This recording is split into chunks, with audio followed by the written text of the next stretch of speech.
should go ahead.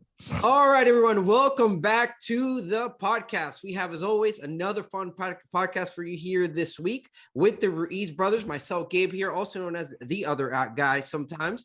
But a little bit different this week. We spoke about Ribtech last week, and they were going to come on board, and they were going to talk about their products and kind of where they came from, how it started, and realizing here that it's not something new. It's something that's been around for years and years and years, and it's moving on from generation to generation. But before we get to that, as always, we always ask for that share, that subscribe. 40% of you are watching our content but are not subscribed, so it is very important for you. Please go to YouTube, look up White Knuckle Racing, subscribe. Look up Jam Racing, subscribe. Very important to us.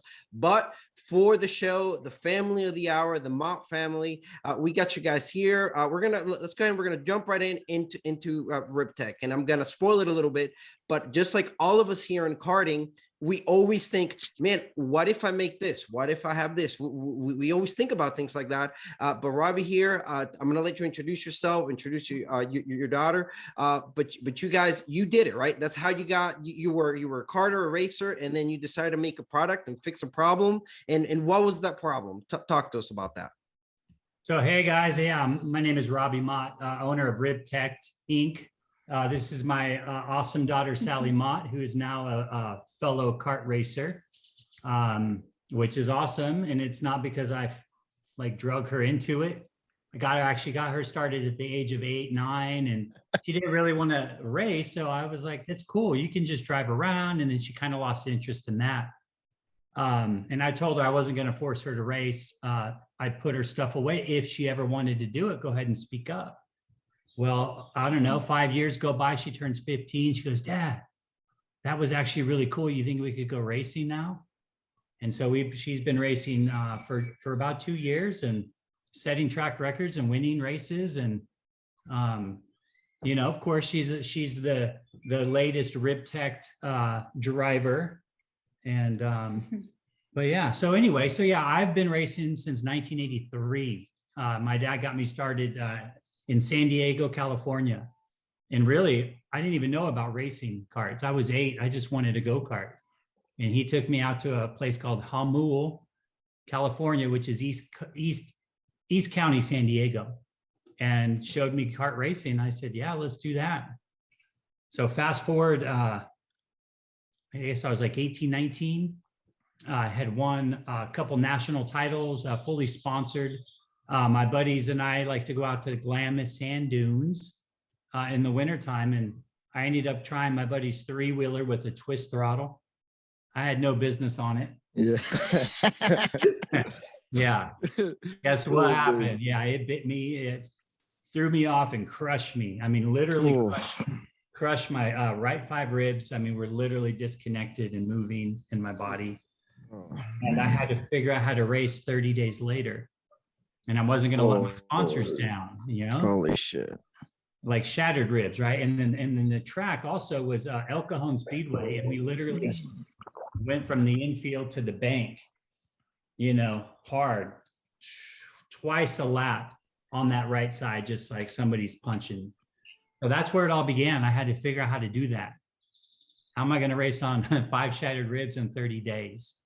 And so I basically just started, basically trying to bridge the rib cage and started messing around with stuff that worked, and that evolved into my, first Ribtech vest. Now then other people had seen it. There really wasn't a whole lot of protection on the market then. And so once I had 2 or 3 other people see mine and were like, man, I need that.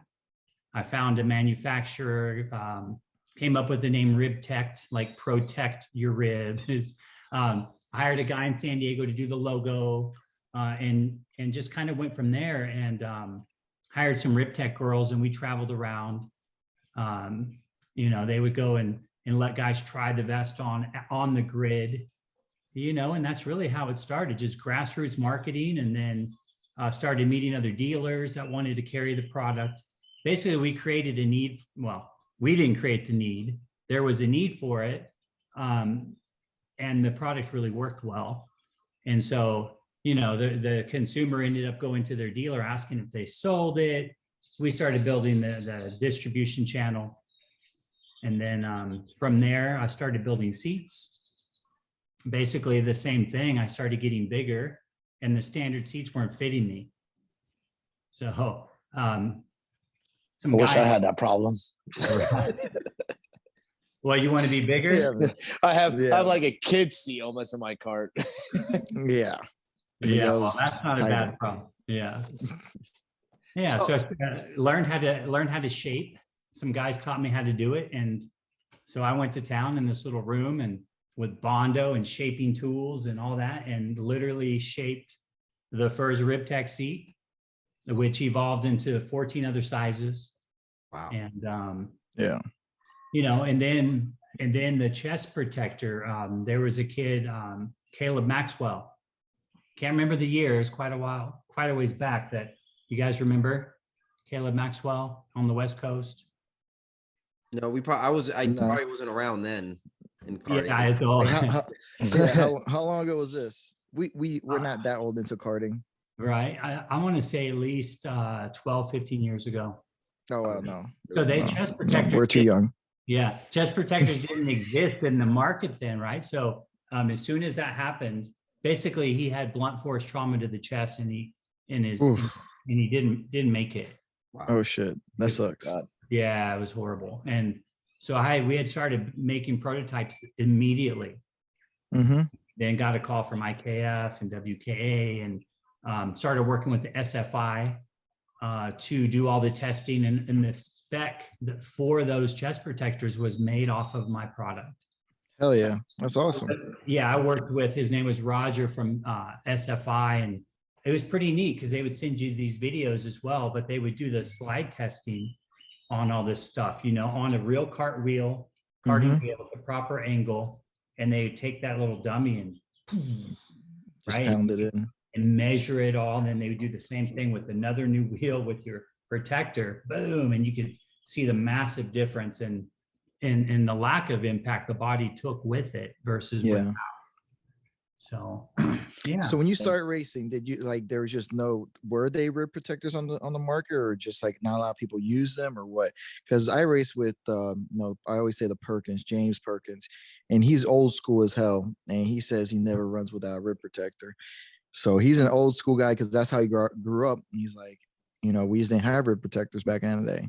That's right. Like that was him. He's like, we didn't have that, so I didn't grow up with it. Now he wears one. Right. He's right. I mean, in 1983, when I started, they didn't exist. Maybe 10 years later, when I needed one, there was a few around. They just were like kind of just foamy, not really, they didn't provide a lot of protection. Oh yeah. And I needed my first prototype was literally a 1/4-inch plexiglass, and I'm like, I need to bridge my ribs, like they were shattered. Yeah. So I measured from my hip bone to my armpit, and from my torso to my back, and then just started, Working it. Molding it on. Right. And then I would just heat it vertically and just put a little bend in it, and a bend and a bend, and it was really stiff. And then I would hold it in with the generic rib vest. Mm. And then I'd actually foam on the edges to pull it away from my ribs even more. Mm-hmm. And that's what I used for a while. And then I ended up cutting that vertically and sewing it into the vest. And that was the original Ribtech vest Oh wow. that my girlfriend at the time sewed up. Yeah. She didn't like it. She didn't enjoy it. And we had her do Telling one. the dark secrets. My grandma's a sewer. Yeah, she's like, I'm about to throw this sewing machine out the window. This sucks. And I'm like, okay. So after that, it kind of forced me to go find a manufacturer there in San Diego, and it just took off from there. So You how still have can it? how do you still have the original? Yeah. I don't.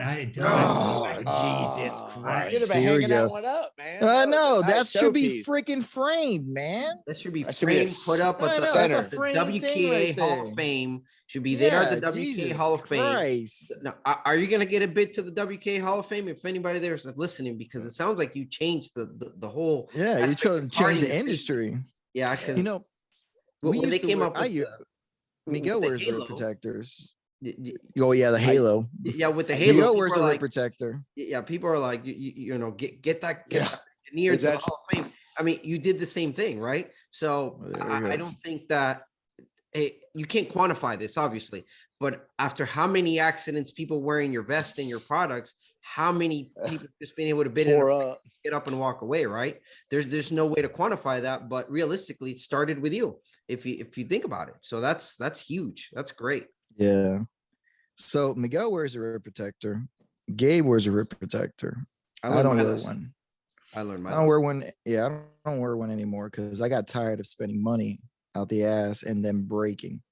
Like I went through Freems, I went through Sparko, I went through what's that one? Bend something. They just keep breaking. Yes, they just keep breaking. Like all the Freem is the strap, that stretchy elastic strap.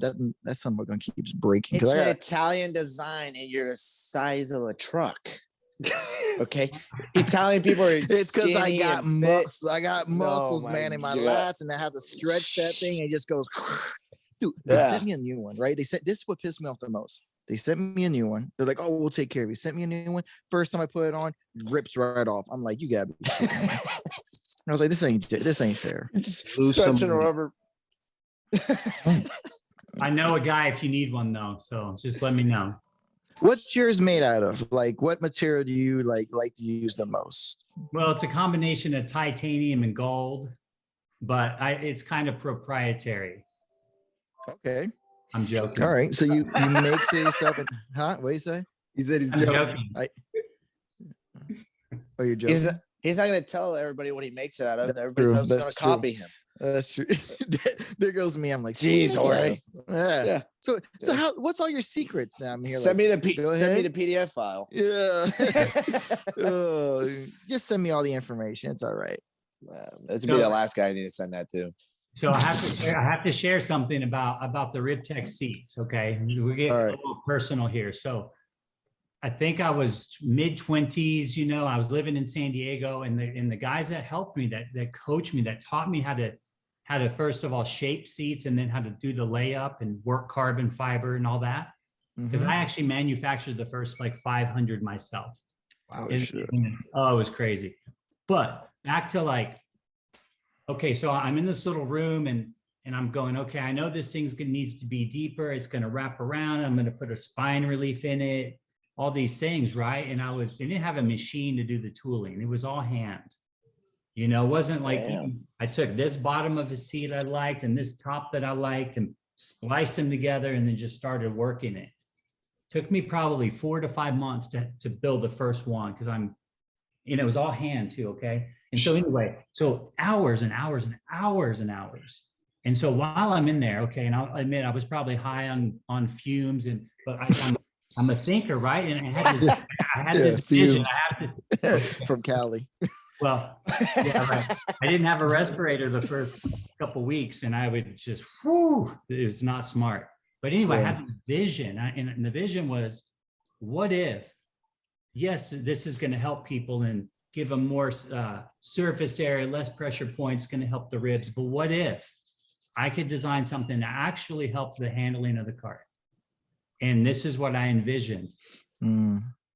Imagine the cart with no seat.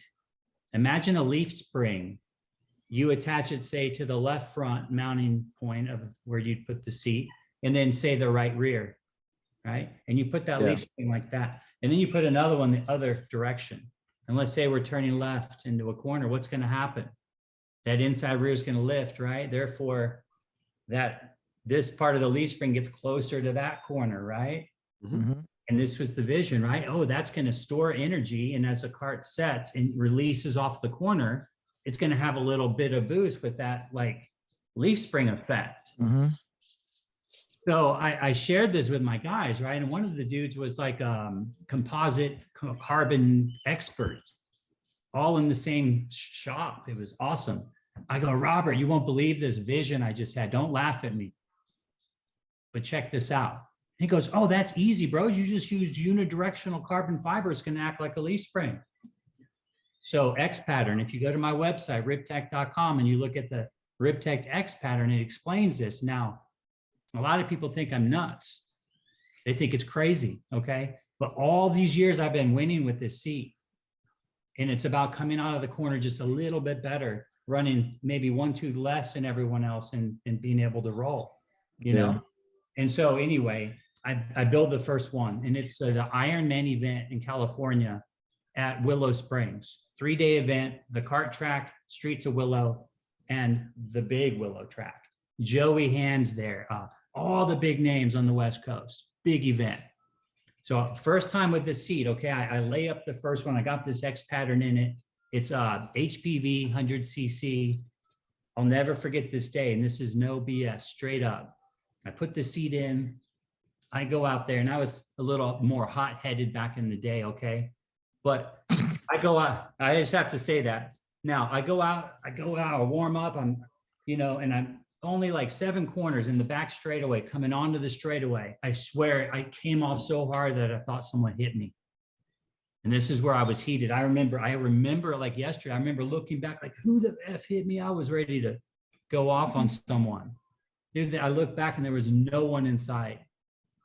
Wow. And I remember going down the straightaway going, oh my God, it freaking works. It works. Look at Jorge's eyes. Look at Jorge. I know. That's the first thing I thought about. Just like his whole reaction was just, that's the seat I need. I know. That's exactly what I saw. I was like, spring off the corners. I'm just thinking about it. So I know, Sally, you run the seat, right? And do you run the X pattern seat as well? Mm-hmm. And you run No. you have thinner though. Don't worry. It's a custom layup that we like. And that's right. And we triple that X pattern, and we take one less layer just to accentuate that spring. But tell them, do you ever feel that? Yeah, I mean, I felt it like a lot of times, especially in the KA, since it's faster and you can really like pivot the cart and make it spring more. But with the 206, especially in the Burrell, like at Katy, there's a lot of tight corners, and I can really get it to like leap off the corners. And some people will be like, oh my gosh, how are you so much better off the corner? It's like, you see that seat right there? Yeah, I saw that at NOLA. And NOLA, you're eating Kelvin up in the tight section, right? Kelvin was going to get upset because I said that probably. That's all right. So you're eating Kelvin up in the tight section, right? And I was like, dang, man. And in turn 1, you're eating everybody up.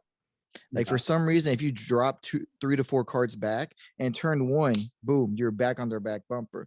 And I was like, man, she's coming off the corner so much better than everybody else. But I was thinking to myself, does the seat struts mess with that spring effect or no? Because I run seat struts now. So do we. We both. Yeah. I always have. No, because they're actually that X pattern comes up on the top, and you're connected with your auxiliary seat struts, and it's all good. But man, I'm telling you, I've run the Florida Winter Tour. I think like 2012. I hadn't raced in like 6 years, and this dude wanted me to come race Masters, Rotax Masters. So I show up, Corsa kart, the same one I'm racing now. 12 years later, same guard. Rotax, right? No power, super spec. And I think it was Ocala. I won by like half a track. Ocala. Half a straight. And people were the same thing going, look at Mott come off the corner. Is he cheating? Is he blah, blah, blah? Robbie, how can you be that fast? And I'm like, bro, it's in the seat. And they just laugh. Oh, of course you're going to say that. You make it, blah, blah, blah. And I'm like, okay. All right. Well, this last week, how long had it been so the TSRS, right? That video is going to come out here, coming this coming week. I'm working on them. I'm just a little behind catching up. How long had it been since you've been on a seat before you got back in this time? Or have you been like racing? Well, I hadn't raced a 2-stroke in probably 5 or 6 years. Yeah. And then you qualified well, but then got DQ due to weight. The scale is all janky anyway. And then you worked your way from the back to the front, and then you were, just flying in the finals. And then you were super nice in the end too. Because you'll see in my Jacksonville video, I made of a mistake. I'm gonna apologize now to Rich. I'm making an apology. I did send you pretty hard. I did not mean to send you that hard. I I expected just to rough you up a little bit and try to get on your inside. I didn't mean to punt you. That I did not mean to do. I was going to rough you up. Don't get me wrong. But we're not racing for the win, so I wasn't going to punt you. If it was for the win, I would dump you. No lie. So that's just me. But Robbie comes into the last corner and just lays on him a little bit, but not in a like in a nice way. Like laid on him a little bit, and then they drag race to the line. It was a good race to watch. I had blast. He sprung to the line. Well, I mean, he came into a corner and just shot out. Like he just like tried to get him in there, just do. But the guy, like that guy in first, he held it really well, and he used to run on the outside and came on. It was a really close race. I would have just pushed a little harder. Well, you're right though, but I actually came off the corner better. I was actually came off in front of him slightly, and then he just drag race and point exactly. I think the momentum from the outside. Yeah, it was that close. I mean, it was neck and neck across the line. Yeah. Karting is just one of those sports that, and we said it right before we came on, you're only as good as or as fast as the people you're racing, right? You can go 1 week from one and all of a sudden the next week you're last on grid, and not because you're doing anything different than the week before. It's just whoever shows up. And some weeks you show up and you should be that P1, but because of engines going out or flat tires or bad setup, I mean, dang, really? It's just this past week, and you don't have to rub salt in the wound, bro. So Jorge's a little sore, but he had some good luck. I think it was overall the weekend was really good. I learned a lot. I got the setup down finally. Yeah, so it was. Didn't you borrow an engine? Dude, freaking Matt set me up for failure. Yeah. So for those of you that don't know the context, Jorge and Matt went this weekend. They raced North Florida Karting Club this weekend on Saturday. Then they went ahead and did Orlando Kart Center for Orlando Cup on Sunday, which we're going to discuss on the next podcast coming up here. But let's just say that Jorge just had a very good, very fun Sunday. Cut short a little bit, but we'll discuss that, and especially when the vlog drops on that. Robbie, we want to thank you again for coming on. I mean, we gotta talk about Sally. Hold up, we gotta talk about Sally. Sally, what? Sally, what? Gabe's already freaking going off to left field, man. Sally, okay. So, do you have any information that you can divulge yet? Or oh wait, my hand. Okay, yeah. Any information you can divulge about any upcoming events, and maybe if you're gonna be on a different chassis or stay on the same chassis? Oh. Well, we don't really know yet, right? So, yeah, you can say. Okay, well, we're planning on getting the newest. What is it? The newest Bro model, like the 4-stroke model. Yeah. We haven't gotten it yet, but we want to test it, and hopefully we'll have it for the next TSRS at Speed Sports. And oh yeah, I'll be ready for that race. Smoke. You didn't sell him a TB? Yeah. Huh? No, heck no. I couldn't, man. It's not that. It's not that. He was talking to some, like, I'll let him explain. He was talking to some guy on a golf cart. She was not, first of all, she did a 720. If you guys haven't seen the video, it's on Kart Chaser and on her Instagram. I don't know what your Instagram handle is. Sally something. Okay, so Sally Mott Racing. There's a 720 video. All right. It's not 720 and not, but she landed and they was able to go and keep going. You gotta see this because she destroyed the rims, the axle, and everything else, but she was still doing good. My neck? No, that doesn't count. You're young. That doesn't count. That doesn't count. But the seat held her in. She would have flown. No lie. Yeah. That accident, she would have been ejected. No lie, across the tire barriers. It would have been nasty. And then run over by everyone else. Over the tire. They're not gonna go over the tire barrier to run over you. But yeah, you're right. It could have been. You could have ended up on the track to get run over. It could have been real bad. But thank God it was good. She landed and she kept going. That is what I was hinting at, but I didn't know if I could say anything or not. There it is. Ellie, go ahead. Dump the information now. You can tell them. So shout out to PSL. Shout out to PSL. I'm officially a factory driver for them now. That's amazing. That's yeah. I mean, maybe we're older, especially, but that's something that everybody looks for, right? Like it doesn't matter whether you're running 206 Masters or whatever, factory support, just having them there, making sure that they're checking up on you, even if the whole crew's not at the track, right? But they're still checking up on you, right? They're checking up on your times through our qualifying, practice, and everything, and saying, hey, what's going on? How's the kart feeling? That in itself, I believe in the long term will make you a better driver, right? It might put a little bit more stress, but I mean, in itself. And now, any class in specific? I know you talked about you race KA. Are you going to race KA? You're going to do more 206. You're going to move up to shifter. Who knows? What are you racing now?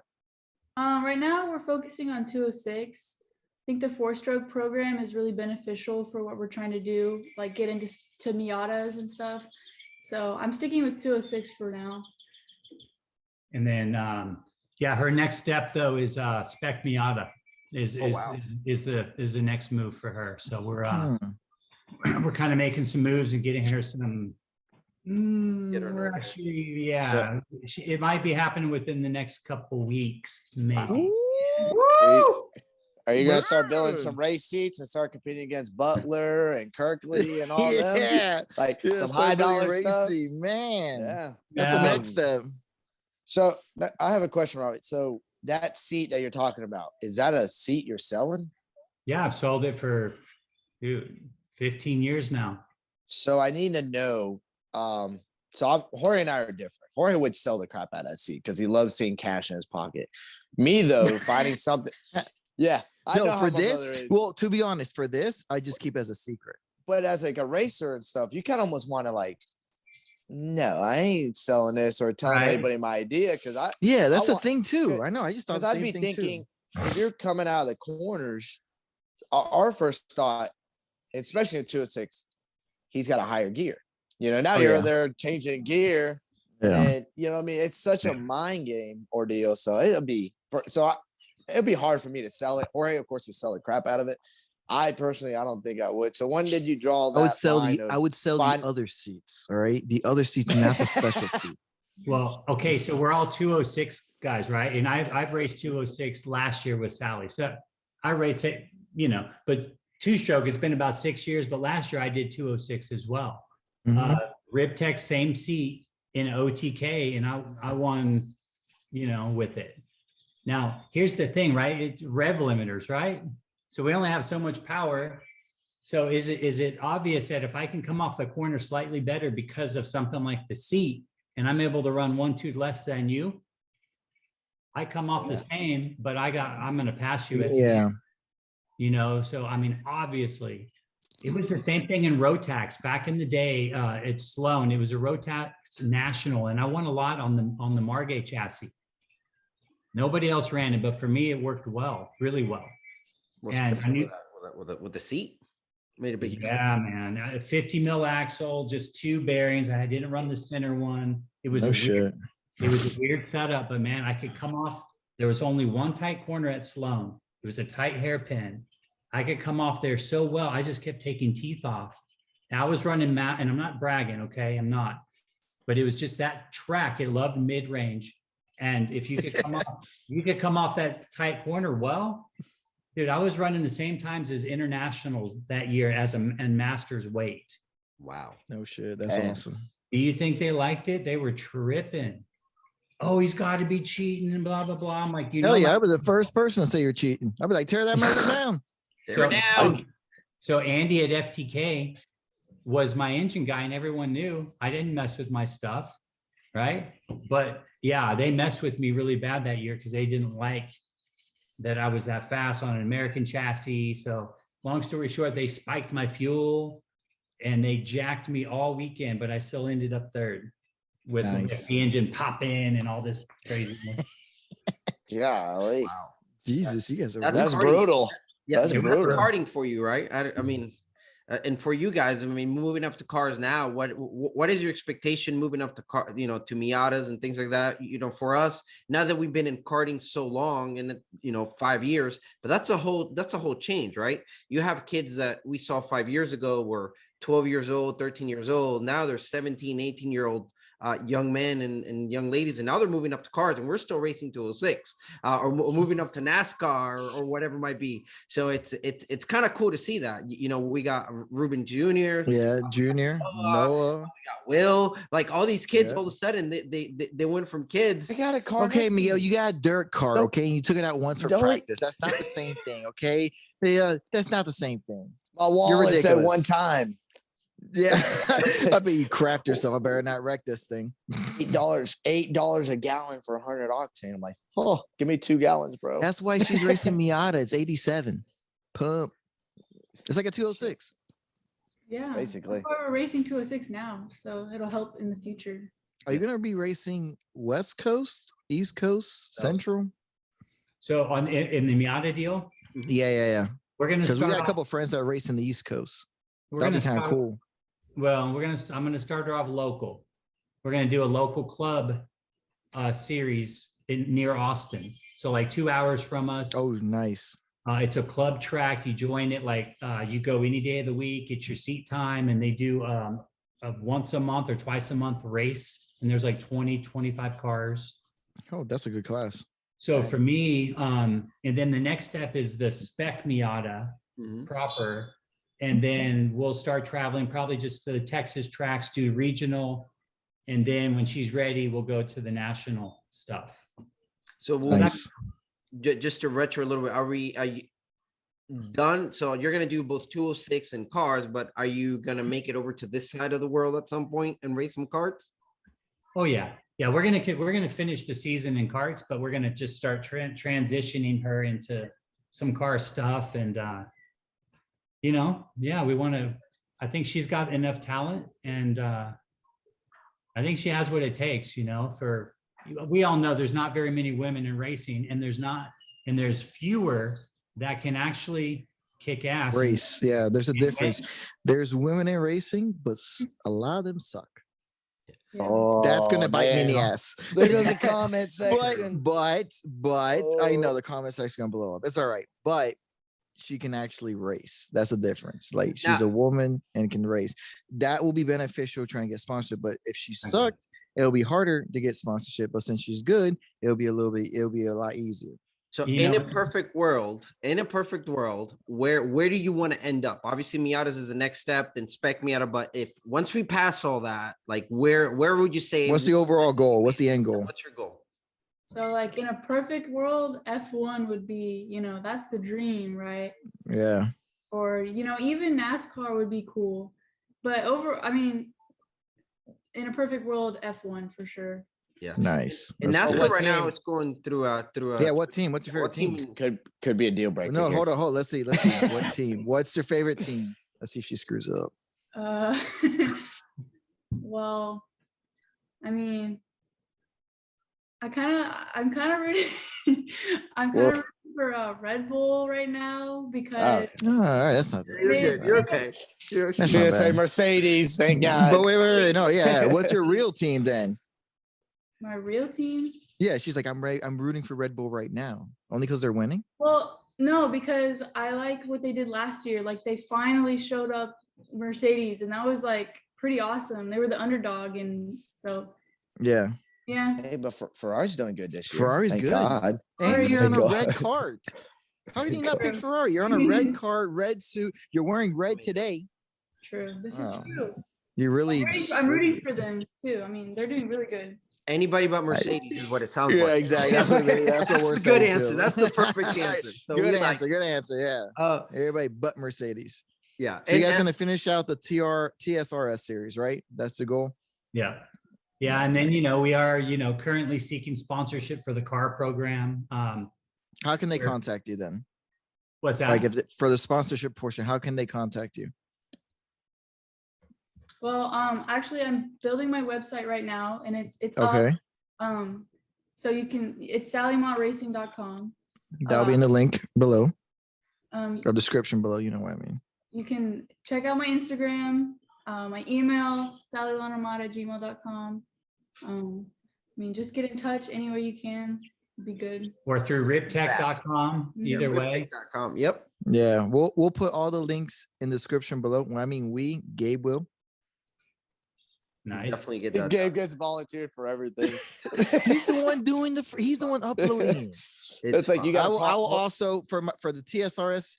I will also put it in the description below for us on those videos. So you can go check out when you look at the jam racing, when I post the videos for them, go to the description below, then you can go there. And then from there, contact her, contact them, check out Ribtech. I wonder. I was really invited to now that. I'm super intrigued. Yeah, I wonder if she's gonna get invited to that celebrity race that we're gonna have going on here. That yet nothing's been mentioned, but it's coming. They keep getting ready. We're never getting invited. They keep. We're never gonna get invited. We're the bad boys of karting, man. People don't like And us. we live here in Florida. And they don't I know. It's in my backyard. You know. It's Hey, like, have you guys thought about doing the Grands then in Newcastle? Not really. Oh, it's not on your radar. Okay. that's it. That's the biggest tool. It's a grand. That's the biggest tourist event. That's I it. want to. It would be cool. Who puts that one on? Is that CKNA? Yep, CKNA puts it on. It's going to be October something. first weekend of October, probably. Well, never say never. You never know. Check it out. It's going to be a massive event. It's like I'm trying to. At this point, I cross the scales at. I used to cross scales at 408, right? The car and everything. No weight. I carry all the weight myself. Not a big deal. I crossed at 388 this past weekend. So if I can get down to 365, I'm letting you guys know I'm coming to medium class. Everybody was complaining that the scales were reading light, so that's all I'm gonna say on that. What? Who said that? Everybody. Nobody like said 20 that. pounds. Shut the hell up. Nobody said that. Oh, You guys man. are ridiculous. So, guys, anything else in closing here before we go home? No. I am home. Yeah. Well, you know what? Yeah, we're home too. I'm home too. Thank God I'm Anything else? home. Anything else before we go home? Yeah. So ribtech.com, correct? They're able to see the seats. You also have mounting brackets for the seats that look pretty cool, interesting, and a little bit different. Make sure you protect your ribs while doing that. Maybe a little bit of a secret kind of we gave out when it comes to the seat. You know, he said he was going to get personal when he talked about the seat. And maybe one of us can get a shot, get a try. I don't think Jorge's worth it. He'll end up breaking the seat anyway, just like he does every other Probably. seat. You They know, don't last long, man. or maybe Seats this just will be don't- the true It's not test. that. You know? It's just listen. It's not that. It's just I'm a big guy. I know that. And then when I lean, they just crack. You know how many times I refiberglass my seat? Robbie's got you. He can already know what he needs for you. You know how He's many like, times I refiberglass my seat? I refiberglass it after every 2 weekends, race weekends. I have to refiberglass it. The edges on the sides, I break all the time because I lean hard and then just break. Right now, I refiberglass like 20 layers. So Fiberglass master. our carbon seats are all the mounting points have extra carbon in the layup. Dude, it would last you forever, man. They're pretty Shit. tough. Yeah, they're tough. Well, that's why I I got want an to ask, MGM. do you have Carbon the fiber. original seat that you built? The answer is no. I know the answer. Is no. It was real flimsy. So many disappointing. It was so flimsy that I could feel it working, but at the track, I brought the resin and all the stuff to do it. I pulled it at the end of the Friday practice. People were coming out, and I put it up on the mold, you know, and I had another, I think, 2 layers right there at the track. You know, trimmed it off in the morning, slapped it back on, and went out and won that thing with it. Shit. No, Look at yeah, it was crazy. All right, guys. Man, that's The thing, awesome. Jorge, all it was a seat, and you were here going through like 100 different people for a motor. Yeah, and it turned out to be a freaking seat. Jorge always changes motors more he changes his shirts. Yeah, I don't think Jorge keeps a motor more than 2 or 3 races for whatever reason. No. No. But then it's always the motor, right? It's always the motor. It's never the racer, man. I'm a perfect driver. So, It's not my all right, fault. everybody. Thank you so much for watching. Don't forget to subscribe, like, and share. We're gonna go here. We're gonna put all the links here at the bottom, and we'll catch you all next time. Catch you guys on track. So yeah. Bye.